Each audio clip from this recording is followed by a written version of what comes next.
Hello everyone, आज है 4 सितंबर और आज इस वीडियो में हम बात करेंगे वोडाफोन आइडिया के बारे में। 9 रुपए से भी कम कीमत का ये शेयर है और बहुत ही अच्छी खबरें आई है वोडाफोन आइडिया को लेकर, जो कहीं ना कहीं इन्वेस्टर्स का जो कॉन्फिडेंस है उसको बिल्ड करेगी। वीडियो में हम डिस्कस करेंगे उसके बारे में, लेकिन उससे पहले अगर आपने अभी तक चैनल को सब्सक्राइब नहीं किया है तो प्लीज अभी इसे सब्सक्राइब कर लीजिए, क्योंकि आगे भी बहुत सारे वीडियोस हैं जो आपको काफी ज्यादा हेल्प करेंगे। तो देखिए, 9 रुपए से भी कम कीमत का शेयर है वोडाफोन आइडिया का, और जो खबर आई है डेफिनेटली उसकी वजह से कल जब बाजार खुलेगा तो आपको तेजी जरूर देखने को मिल सकती है। यहां पर अगर पिछले एक महीने की अगर हम बात करें वोडाफोन आइडिया में, तो पिछले एक महीने में वोडाफोन आइडिया के शेयर में तकरीबन 4.5% की गिरावट जरूर है। 9.5 रुपए का शेयर था, 8 रुपए 60 पैसे तक पहुंचा, बाउंस बैक भी किया, फिर टूट गया, फिर तेजी आई, फिर टूट गया, फिर तेजी आई, फिर अभी ये टूट रहा है। लेकिन दोबारा तेजी शायद आपको कुछ दिनों के लिए, अगेन मैं ये नहीं कह रहा हूं कि यहां से भागकर ये मल्टी बैगर बन जाएगा, जी नहीं, हो सकता है कि 1-2 दिन की तेजी देखने को मिले, दोबारा थोड़ी बहुत प्रॉफिट बुकिंग जरूर देखने को मिलेगी।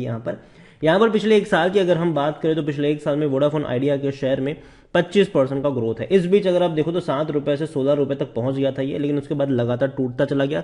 रीजन हम सब जानते हैं कि भैया कंपनी के ऊपर कर्जा कई ज्यादा है, कंपनी फंड रेजिंग नहीं कर पा रही थी, कंपनी डेफिनेटली एयरटेल और जियो के सामने कहीं ना कहीं सब्सक्राइबर लूज कर रही थी। लेकिन आज की जो खबर आई है वो कहीं ना कहीं इनको पॉजिटिव है कि देखिए, वोडाफोन आइडिया ने एसबीआई को प्रीपेड किए हैं 2700 करोड़। देखो, हम सब जानते हैं कि वोडाफोन आइडिया के ऊपर कर्जा कई ज्यादा गुना कर्जा है, और ये कर्जा जो है वो कई कंपनियों को लेकर है। यहां पर इनका कर्जा ही अगर आप देखो तो 1.91 लाख करोड़ है, ठीक है। तो ये जो चुकाया है वो एक्चुअली ये बहुत कम है, लेकिन फिर भी एक बहुत बड़ा अमाउंट आप जरूर कह सकते हो। यहां पर रिपोर्ट इस तरीके से आई है कि उन्होंने 2700 करोड़ रुपए एसबीआई को चुकाए हैं। This is to get the confidence of the lenders back as telco needs urgent funding for the 5G equipment deal, according to the ET telecom reports. देखिए, यहां पर अगर आप देखो तो Vodafone Idea is in hurry to get fresh fund via debt. कोशिश कर रही वोडाफोन आइडिया कि भैया फंड जुटा पाए कहीं ना कहीं किसी ना किसी तरीके से, और कर्जा है उसको भी चुकाए, और 5G के लिए भैया इनको और पैसा चाहिए, ठीक है।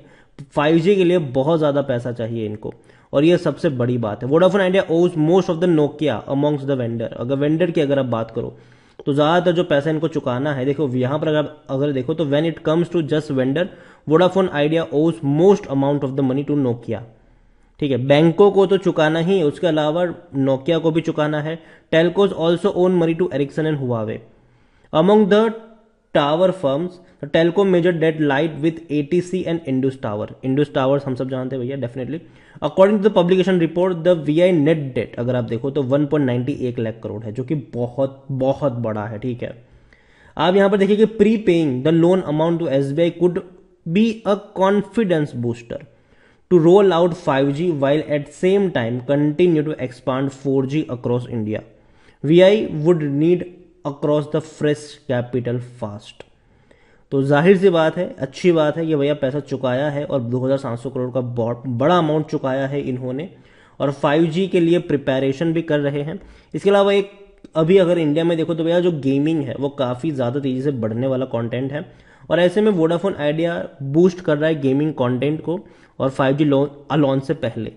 यहां पर न्यूज कुछ इस तरीके से है कि telecom service provider Vodafone Idea has launch multiplayer and competitive gaming content under the umbrella of Vi games on the Vi app. It seeks to tap into the emerging space of increase customer. Simple सी बात है, अगर gaming content पे focus करने की वजह भी यही है कि इनकी ऐप पर ही है ये, और जाहिर सी बात है लोग इनका सिम कार्ड भी यूज करेंगे ऐसे में, तो कहीं ना कहीं अपने अच्छे एक्सपीरियंस को देने की कोशिश कर रहे हैं वीआई गेमिंग के थ्रू। इसके अलावा 5G की अगर हम बात करें तो दिल्ली एनसीआर में बहुत जल्दी वोडाफोन आइडिया जो है वो 5G सर्विसेज को लॉन्च करने जा रहा है। वोडाफोन आइडिया देखा जाए तो लार्ज कैप शेयर है, 30,000 करोड़ के आसपास का इसका मार्केट कैप है। वॉल्यूम अगर आप देखो तो बीएससी में ही 2 करोड़ के वॉल्यूम नजर आए थे फ्राइडे को, और एनएससी में तकरीबन 6 करोड़ के वॉल्यूम्स थे। मंडे को जब बाजार खुलेगा तो ये जो वॉल्यूम है ये आपको कम से कम 8 या 10 करोड़ तक के भी देखने को मिल सकते हैं। यहां पर अगर हम बात करने जाए तो कंपनी लगातार लॉस में, और यह सबसे नेगेटिव पॉइंट है, सबसे ज्यादा नेगेटिव पॉइंट यही है। और मैं इसीलिए कहता हूं कि जो अच्छी खबरें आती है ना, उसका जो इंपैक्ट होता है वो सिर्फ 2-3 दिनों के लिए रहता है। मैं मानता हूं कि मंडे को बाजार खुलेगा, तेजी आएगी, 1-2 दिन शायद तेजी रह सकती है, लेकिन उसके बाद दोबारा टूटना शुरू होगा। रीजन सिंपल है, कर्जा बहुत ज्यादा है, कंपनी प्रॉफिट में नहीं है। सब्सक्राइबर धीरे धीरे लूज कर रही है ये। 10,400 करोड़ का रेवेन्यू था जून क्वार्टर में, उसके सामने 7,300 करोड़ का लॉस किया है इस कंपनी ने। और हर क्वार्टर में यही कहानी है, 7,000 करोड़ का लॉस हर क्वार्टर में ये कंपनी कर रही है। देखा जाए तो ये बहुत ही नेगेटिव पॉइंट है इनके लिए। वोडाफोन आइडिया को लेकर अगर आप देखने की कोशिश करो तो बेचने की सलाह कोई नहीं दे रहा है, मैं भी नहीं दूंगा, क्योंकि जाहिर सी बात अच्छी खबर आई है तो 1-2 दिन की तेजी रहेगी। ये हो सकता है कि ये 10-11 रुपए के आसपास पहुंच जाए, लेकिन अगेन मैं कहूंगा कि अगर 11-12 के आसपास पहुंचेगा तो शॉर्ट टर्म के लिए प्रॉफिट लेने वाले मौके बनेंगे यहां पर। वोडाफोन आइडिया में अगर आप देखने की कोशिश करोगे तो 2022 में लास्ट ट्रांजेक्शन जो हुआ है इनसाइडर्स के द्वारा यूरो पैसिफिक सिक्योरिटीज लिमिटेड की तरफ से खरीदारी की गई है, बहुत बहुत बहुत बड़ी खरीदारी हुई है। और अगर हम इसको नंबर्स में देखें तो 42 करोड़ 76 लाख से भी ज्यादा के शेयर्स खरीदे गए हैं। एक्विजिशन हुआ है प्रेफरेंशियल ऑफर्स के द्वारा, जो कि देखा जाए तो अच्छी बात है। यहां पर वोडाफोन आइडिया के रेवेन्यू बढ़ रहे थे लेकिन अब वो कम हो रहे हैं। आप देखिए 18, 19, 20 में रेवेन्यू बढ़ गए, 45,000 करोड़ तक गए, लेकिन धीरे धीरे अब ये टूटना शुरू हुए। भले ही इनका आरपूस जो है वो बढ़ रहा है, ठीक है, भले ही टैरिफ बढ़ाया है, लेकिन रेवेन्यू कम हो रहा है क्योंकि सब्सक्राइबर कम हो रहे हैं, कस्टमर्स कम हो रहे हैं। प्रॉफिट भी अगर आप देखो तो भैया कंपनी लॉस में है, लगातार लॉस में है, हैवी लॉस में है ये। और दूसरी तरफ फंड रेजिंग की कोशिश कर जरूर रहे हैं, लेकिन दूसरी तरफ डेफिनेटली दिक्कत में भी है ये कंपनी। और अगर हम 5G की बात करते हैं तो डेफिनेटली वोडाफोन आइडिया ने बीट किया है, अच्छे खासे 5G इन्होंने भी अक्वायर किए हैं, लेकिन उसके सामने अगर हम जियो और एयरटेल को देखें तो उन्होंने काफी ज्यादा स्पेंडिंग करी है वहां पर। खरीदारी करने का सही मौका है कि ये कहना है टिकर टैप का, मेरा नहीं, क्योंकि मुझे लगता है कि हाँ मौके यहां से थोड़ा सा बनेंगे जरूर शॉर्ट टर्म के लिए। हो सकता है कि ये 11 रुपए के करीब पहुंच जाए, लेकिन हर बार अगर आप इसका ग्राफ देखने की कोशिश करोगे तो जब भी ये उस लेवल पर पहुंचने की कोशिश करता है, 10 रुपए से ऊपर जाने की कोशिश करता है, थोड़ा बहुत ही टूटता जरूर है बीच बीच में। होल्डिंग की अगर हम बात करें, शेयर होल्डिंग की बात करें तो 74.99% की होल्डिंग प्रमोटर के पास है, 1.26 mutual fund, 0.30 domestic institution, 3.48 FIIs, 19.97% की होल्डिंग रिटेल और अदर्स के पास है। उसमें भी जो रिटेल इन्वेस्टर्स हैं उनके पास 6.72% की होल्डिंग है। ओवरऑल वोडाफोन आइडिया को लेकर मैं एक ही चीज कहूंगा कि डेफिनेटली जो 3 खबरें आई है वो बहुत ही शानदार है, काफी पॉजिटिव आप कह सकते हो तीनों ही खबरों को। लेकिन फिर भी जो एक चीज इनके सामने चट्टान की तरह खड़ी है वो है कि इतना सारा कर्जा और कंपनी प्रॉफिट में नहीं है, और हर क्वार्टर में ये कर्जा जो है वो बढ़ता जा रहा है। और 5G लॉन्च कर जरूर रहे हैं, लेकिन फिर भी हम कह सकते हैं कि उसके लिए भी पैसा लगेगा इनको।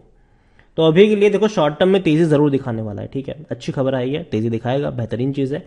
लेकिन दोबारा क्या होगा कि खबर का जो इम्पैक्ट है वो रहता कुछ दिन है, बाद में धीरे धीरे ये टूटता है, क्योंकि एंड ऑफ द डे लोग यही देखते हैं कि कर्जा कितना है, प्रॉफिट है कि नहीं, रेवेन्यू कितना है, कम क्यों हो रहा है। तो ये सारी चीजें हैं और यही वजह है कि मैं इसको शॉर्ट टर्म के लिए प्रीफर करूंगा। अभी के लिए मुझे लगता है कि हाँ पोटेंशियल है 10-11 रुपए तक जाने का, लेकिन बाद में दोबारा ये टूटेगा जरूर, ठीक है। तो इसीलिए अगर आप लॉन्ग टर्म के निवेशक हो तो अभी के लिए अवॉइड करो, लेकिन जब टूट कर नीचे की तरफ बिखरता है तब खरीदारी के मौके बन सकते हैं यहां पर। अगर ये आपको 8 रुपए 7 रुपए के आसपास देखने को मिले तब खरीदारी के मौके बन सकते हैं, क्योंकि जाहिर सी बात है वोडाफोन आइडिया एटलीस्ट कुछ सालों तक तो रहेगा, कहीं जाने वाला नहीं है ये, लेकिन कंपटीशन देता रहेगा, लेकिन वक्त लगेगा इनको मतलब रिवाइव करने में, अगर सब कुछ सही रहा तो, ठीक है। बाकी मर्जी आपकी, वीडियो को यहीं पे एंड करूंगा। पसंद आया हो तो लाइक करो, शेयर करो, चैनल पर अगर पहली बार है तो प्लीज सब्सक्राइब करो। वोडाफोन आइडिया के बारे में क्या सोचना है वो भी आप मुझे कमेंट में लिखकर बता सकते हैं। Thank you.